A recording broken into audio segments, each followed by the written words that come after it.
ఎవరైతే ఈ ఘటం పెట్టుకొని ఈ అఖండ దీపం పెట్టుకొని అమ్మవారి యొక్క ఫోటో పెట్టుకొని పూజ చేస్తారో 9 రోజులు ఇళ్లలో బ్రహ్మచర్యం పాటించాలి. అనగా భార్యాభర్తలు దూరంగా ఉండడము, మద్యము మాంసము సేవించకుండా ఉండడం. ముఖ్యమైన నియమం ఏంటంటే ఆ ఇంటి ఇల్లాలు సాధ్యమైనంత వరకు చీపురు ముట్టొద్దు. ఈ 9 రోజులు విడిచిన బట్టలు ఉతుకొద్దు, చెప్పులు వేసుకోవద్దు.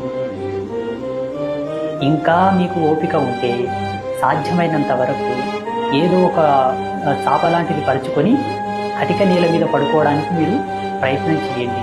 ఎవరైతే అఖండ దీపం చూస్తారో, అమ్మవారికి రోజు పూజ చేస్తారో వాళ్ళు 9 రోజులు ఒక వ్రతముగా, ఒక దీక్షగా నేల మీద పడుకోవడానికి ప్రయత్నం చేయండి. లేదంటే ఏదో ఒక గుడ్డ ముక్క అట్లా పరుచుకొని పడుకోండి.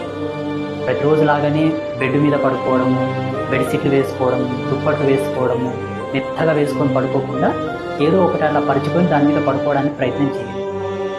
అమ్మవారికి ఎవరు ఉపాసన చేసినా, ఎవరు పూజ చేసినా అమ్మవారు చన్నీటి స్నానం చేసే వాళ్ళని అనుగ్రహిస్తుంది. ఎప్పుడైనా సరే, ముఖ్యంగా విశేషించి ఈ 9 రోజులు పూజ చేసేవాళ్ళు చన్నీటి స్నానం చేయాలి.